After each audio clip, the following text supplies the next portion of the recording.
میلاد شریف کے بارے میں بات کرنی تھی کہ جس طرح ہم لوگ 12 ربیع شریف کو میلاد مناتے ہیں، صحابہ کا پورا دور گزرا، اس میں بھی حضور کی ولادت آتی ہے، تو یہ اعتراض آتا ہے کہ صحابہ نے کسی بھی یعنی کہ جو ہے حضور کی زندگی میں، ظاہری زندگی میں، حضور کے بعد یعنی کہ جو ہے خلفائے راشدین آئے، اس دور میں کسی دور میں اس طرح بلا یعنی کہ نہیں منایا گیا جس نے، اور جس طرح آج ہم لوگ نکلتے ہیں تو روڈ بلاک کرتے ہیں، جلوس نکلتے پورے یعنی کہ روڈ بلاک کرتے تو اس کے بارے میں تھوڑی سی بتائیں۔ دیکھیے یہ جو بات ہے نا کہ میلاد شریف ہم مناتے ہیں، خاص تاریخ کو مناتے ہیں اور ہم ہر سال مناتے ہیں، اور صحابہ کرام نے نہیں منایا، یا علیہ السلام نے نہیں منایا، فلاں نے نہیں منایا۔ یاد رکھیے کہ آپ علیہ الصلوۃ والسلام کے اگر دور کی بات کریں، دور مبارکہ کی بات کریں، تو ہر دور کے تقاضے، ہر معاشرے کے تقاضے اور ہر بندے کے اپنا جو ایک صاحب مقام ہوتا ہے نا، اس کی اپنی طبیعت الگ الگ ہوتی ہے۔ آپ علیہ الصلوۃ والسلام نبی ہیں اللہ تعالیٰ کے، آپ علیہ الصلوۃ والسلام وہ کام نہیں فرمائیں گے، وہ کام نہیں کر سکتے جو ہم کرتے ہیں، کیونکہ ہماری حیثیت کچھ نہیں ہے، ہم عامی لوگ ہیں۔ آپ علیہ الصلوۃ والسلام کے سامنے ہماری حیثیت ذرے کے برابر بھی نہیں ہے۔ آپ علیہ الصلوۃ والسلام نے خود اپنا میلاد شریف منایا، صحیح مسلم کی حدیث ہے، امام سیوطی نے الجامع الصغیر میں روایت کیا، امام طبرانی نے اپنے ایک معجم میں روایت کیا کہ آپ علیہ الصلوۃ والسلام پیر اور جمعرات دونوں کا روزہ رکھا کرتے تھے۔ صحابہ کرام نے پوچھا یا رسول اللہ کہ پیر کے دن آپ روزہ رکھتے ہیں، کیا وجہ ہے؟ فرمایا کہ اس دن میں پیدا کیا گیا اور اسی دن مجھے مبعوث کیا گیا، یعنی نبی مقرر کیا گیا، مجھے حکم دیا گیا کہ میں آگے تبلیغ فرماؤں۔ اور جمعرات کے دن کے بارے میں آپ علیہ الصلوۃ والسلام نے وجہ یہ بتائی کہ یہ وہ دن ہوتا ہے کہ جمعے کو آگے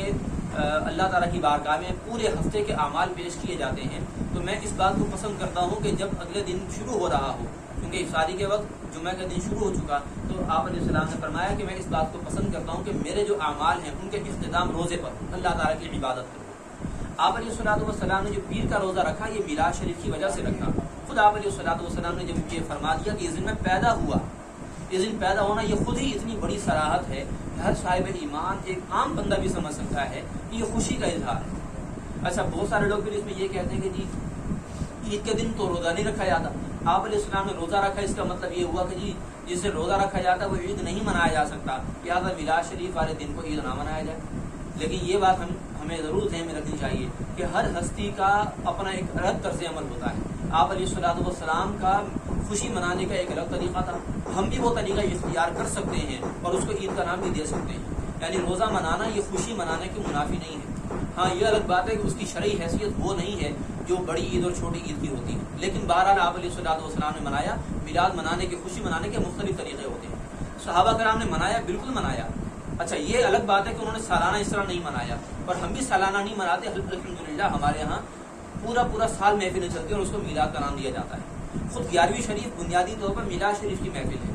کہ حضرت غوث اعظم رضی اللہ عنہ یہ میلاد منایا کرتے تھے، ہر مہینے کی 12ویں شریف کو ختم دلایا کرتے تھے، تو آپ علیہ الصلوۃ والسلام نے پھر ان کے لیے 11ویں شریف کا 11ویں تاریخ کا انتخاب کیا کہ یہ دن آپ کے نام سے منسوب اور مشہور ہو جائے گا، ہوا الحمدللہ ان کے نام سے منائی جاتی ہے۔ تو بنیادی طور پر 11ویں شریف بھی میلاد شریف ہی کی محفل ہوتی ہے۔ آپ علیہ السلام نے منایا، صحابہ کرام نے منایا اور وقتاً فوقتاً مناتے رہتے تھے۔ کس طرح سے؟ میلاد کا مطلب ہوتا ہے ذکر ولادت، ولادت باسعادت کا ذکر کرنا، اور یہ ذکر ہمیشہ صحابہ کرام کرتے رہے، ساری زندگی آپ علیہ الصلوۃ والسلام کا ذکر ولادت کرتے رہے، آپ علیہ الصلوۃ والسلام کا کے اوصاف بیان کرتے رہے، سرکار کے مقام کی بات کرتے رہے، سرکار سے عشق و محبت کی بات کرتے رہے۔ تو ہمیشہ سے رہا، خود سرکار کی ظاہری زندگی میں بھی، ظاہری وصال کے بعد بھی آپ علیہ الصلوۃ والسلام کا ذکر رہا۔ اچھا، پھر اس کے بعد خلفائے راشدین صحابی ہیں، ظاہر انہوں نے بھی کیا، صحابہ میں شامل ہیں، اور خود حضرت ابوبکر رضی اللہ عنہ کا مقبولات و کتابوں کے اندر اتنا مشہور ہے، فرماتے ہیں کہ اگر کسی نے میلاد شریف کے نام پر آپ علیہ الصلوۃ والسلام کی خوشی میں اگر 1 درہم بھی خرچ کیا تو اس کے لیے وہ سب سے زیادہ اللہ کی بارگاہ میں کام آنے والا ہے۔ وہ 1 درہم، باقی تمام مال جو اس نے خرچ کیا اس کے مقابلے میں وہ 1 درہم سب سے زیادہ اللہ کی بارگاہ میں فائدہ دینے والا ہے۔ تو اگر وہ نہیں مناتے ہوتے تو ایسی بات ہی کیوں کہتے؟ اور ہم نے خود یہ بات پہلے بھی آپ سے عرض کر دی، میلاد شریف بنانا اہل سنت کے ہاں یہ مستحبات میں سے ہے، مستحب کام ہے، انکار مت کیا جائے کہ جی بدعت ہے۔ بدعت کا مطلب کیا ہے جی؟ بدعت کا مطلب یہ ہوتا ہے کہ وہ کام جو رسول اللہ صلی اللہ علیہ وسلم نے نہ کیا ہو، صحابہ نے نہ کیا ہو، یا اس کا حکم نہ دیا ہو، یہ اچھا معاف کیجیے گا، اسے منع کیا ہو، تو وہ اگر نیا کام کر لیا جائے تو وہ بدعت ہو جاتا ہے۔ آپ علیہ الصلوۃ والسلام نے اس سے کب منع فرمایا؟ دکھا دیجیے، کہیں منع نہیں فرمایا۔ اور بہت سارے ایسے کام ہیں کہ جو رسول اللہ نے نہیں کیے وہ مسلمانوں نے کیے، مثال کے طور پر کلام اللہ قرآن مجید فرقان حمید ہمارے پاس آیا، کیسے آیا؟ آپ علیہ الصلوۃ والسلام نے کبھی اس کو ایک جگہ جمع نہیں کروایا، کبھی بھی جمع نہیں کروایا، تو صحابہ کرام نے کروایا۔ جب جنگ یمامہ ہوئی اور مسلمہ کذاب کو قتل کر دیا گیا لعنت اللہ علیہ، تو اس جنگ کے اندر کئی حفاظ قرآن صحابہ جو ہیں وہ شہید ہوئے۔ حضرت عمر نے حضرت ابوبکر سے عرض کی کہ آپ قرآن مجید کو جمع کیجیے، آپ اس کو اکٹھا کیجیے، کہ ایسا نہ ہو کہ جنگیں ہوتی رہیں، صحابہ ہمارے شہید ہوتے رہیں، قرآن ہی ہمارے درمیان سے پورا کا پورا رخصت ہو جائے۔ تو انہوں نے کہا کہ نہیں، یہ کام میں نہیں کر سکتا کیونکہ یہ کام رسول اللہ نے نہیں کیا، تو جو انہوں نے نہ کیا میں کیسے کر سکتا ہوں؟ حضرت عمر نے پھر کہا کہ اس میں امت کا فائدہ ہے، بہت فائدہ ہے، قرآن بچ جائے گا ورنہ ضائع ہو جائے گا۔ وہ بار بار کہتے رہے، وہ آگے منع کرتے رہے، حتیٰ کہ حضرت ابوبکر کا سینہ اللہ نے اس بات کے لیے کھول دیا، بات سمجھ گئے، ان کے ذہن میں اتر گئی۔ پھر انہوں نے حضرت زید بن ثابت کو بلایا اور ان کو کہا کہ عمر نے مجھے یہ بات کہی، میں نہیں مان رہا تھا اور یہ کہہ رہا تھا، لیکن عمر نے پھر مجھے سمجھائی، میں پھر منع کرتا رہا، پھر سمجھائی، منع کرتا رہا، حتیٰ کہ اللہ نے میرا سینہ اس بات کے لیے کھول دیا، اب آپ یہ کام کیجیے۔ ان کو ذمہ داری سونپ دی۔ دیکھیے ان کا پہلا جملہ کیا تھا کہ اللہ کے رسول نے نہیں کیا تو میں کیسے کر سکتا ہوں، لیکن پھر اللہ نے ان کا سینہ جب کھول دیا انہوں نے وہ کام کیا۔ کیوں؟ امت کا اس میں فائدہ تھا۔ قرآن مجید جیسی چیز بھی آپ علیہ السلام نے نہیں کی، ہمارے پاس پہنچی، اگر خدا نہ خاص وہی تعریف کریں تو بدعت ہو جائے گی معاذ اللہ۔ احادیث کو اس طرح سے اکٹھا جمع کرنا جس طرح ہمارے ہاں موجود ہے، ہر ایک ٹاپک ایک عنوان چیپٹر کے طرح ہمارے ہاں احادیث موجود ہیں۔ پاکیزگی کی احادیث ہمارے پاس الگ آتی ہیں، ہمارے پاس نماز سے متعلق احادیث الگ آتی ہیں، روزے سے، حج سے، نکاح و طلاق سے، خرید و فروخت کی احادیث، وراثت کی حدیثیں ہمارے پاس الگ الگ عنوانات سے آتی ہیں۔ یہ اس طرح سے عنوانات کے ساتھ آپ علیہ السلام کے دور میں تو نہیں تھی، جمع ہوئی ہیں لیکن اکٹھی ساری کی ساری اکٹھی ہو گئی یہ تو نہیں تھی۔ بخاری شریف کہاں تھی؟ مسلم شریف کہاں تھی؟ یہ سب چیزیں تو نہیں، یہ کتابیں تو نہیں تھیں۔ تو یہ چیزیں آپ علیہ السلام نے نہ کی، نہ صحابہ کرام نے کی ہیں، نہ آپ علیہ السلام نے ان کا حکم دیا، نہ صحابہ کرام نے حکم دیا، لیکن ہو گیا اور ساری امت ان باتوں کو قبول کرتی ہے، احادیث کو پڑھتی ہے، پڑھاتی ہے، سنتی ہے، سناتی ہے، قرآن مجید پڑھتی ہے، اسی شکل کے اندر سناتی ہے۔ تو اس لیے یاد رکھیے میلاد شریف کو بدعت کہنا خود ہی ایک بات بدعت ہے، یعنی یہ بات کہنا کہ جی میلاد شریف بدعت ہے، یہ بات بھی آپ علیہ السلام کے دور میں نہیں کہے گی، لہٰذا یہ بات کہنا ہی بدعت ہے، لہٰذا اس بات سے بچا جائے۔ اور یہ سارے بزرگوں نے کیا ہے، یہ الگ بات ہے کہ ہمارے پاس اس طرح سے وہ صراحتیں نہیں پہنچی، لیکن جس طرح ان کے ہاں ہمیں آپ علیہ السلام کا ذکر ملتا ہے، آپ علیہ السلام کا ذکر ولادت، اس سے یہی پتہ چلتا ہے کہ ان کے ہاں ذکر موجود تھا۔ اور بھی بات کوئی سوال یا کوئی اسی میں جو روڈ بلاک کرتی ہے، ہاں، روڈ جلوس نکلتا ہے، روڈ بلاک کرنا، دیکھیے اس کے اندر اصل پہلو یہ ہے کہ اس میں لوگوں کو تکلیف ہوگی، اس میں اصل پہلو یہ ہے کہ لوگوں کو تکلیف ہوگی اور لوگ اس کو چاہتے بھی نہ ہوں۔ اگر کوئی سیاسی جلسہ ہوتا ہے، کسی ایک علاقے کا کسی بات پر احتجاجی دھرنا ہوتا ہے تو وہاں پر روڈ بلاک کیا جاتا ہے اور وہاں اہل محلہ نہیں چاہتے تو وہ تو تکلیف دینا شمار ہوگا، لیکن جب اس معاملے پر یعنی میلاد شریف کے جلوس پر، ایسے ریلی کے اوپر اگر اہل محلہ بھی راضی ہوں، اور آپ دیکھتے ہیں کہ راضی ہوتے ہیں، پر ایسے راضی ہوتے ہیں کہ اس تکلیف کو بھی بظاہر برداشت کرتے ہیں اور ساتھ میں لوگوں کو تبرک بھی دیتے ہیں، وہ تو لوگوں کو تبرک تقسیم کر رہے ہوتے ہیں، تو اس میں وہ تکلیف کا پہلو کیسے نکلے؟ روڈ بلاک کرنے میں اصل مسئلہ تو تکلیف دینے کا تھا، تکلیف دینا تو ہے ہی نہیں، اس کے اندر الٹا لوگ خوش ہو رہے ہیں کہ جی ریلی نکل رہی ہے، سرکار کا نام دنیا میں گونج رہا ہے، وہ تو الٹا خوش ہو رہے ہیں، لہٰذا روڈ بلاک کرنا کیسے غلط ہو؟ پھر خود قرآن اچھا روڈ بلاک کرنا، یہ ریلی کا جو معاملہ ہے یہ ہے چرچا کرنا، لوگوں کے اندر آپ علیہ السلام کا نام پہنچانا، آپ علیہ السلام کا نام گنجوانا، یعنی اونچی اونچی آواز سے پکارنا۔ اللہ تو خود فرما رہا ہے وَأَمَّا بِنِعْمَةِ رَبِّكَ فَحَدِّثْ، کہ جہاں تک آپ کے رب کی نعمت کی بات ہے تو اس کا خوب چرچا کیجیے، اس کے بارے میں خوب بیان کیجیے۔ یہ آپ علیہ الصلوۃ والسلام کو اللہ نے حکم دیا، پھر سرکار نے خود اپنے بارے میں ارشاد فرمایا کہ میں اللہ تعالیٰ کی طرف سے تمہارے حق میں نعمت ہوں۔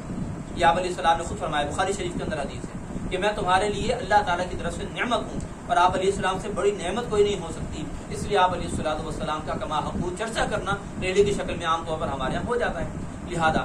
یہ روڈ بلاک کرنا اگر لوگوں کو تکلیف نہیں ہوتی کوئی مسئلہ نہیں ہے، اور یقیناً نہیں ہوتی، اگر ہاں کہیں پر ہوتی ہو، کہیں واقعتاً ایسا مسئلہ ہو، وہاں پر احتیاط کر لی ہے تو اچھی بات ہے، لیکن عام طور پر ایسے تکلیف نہیں ہوتی۔ جی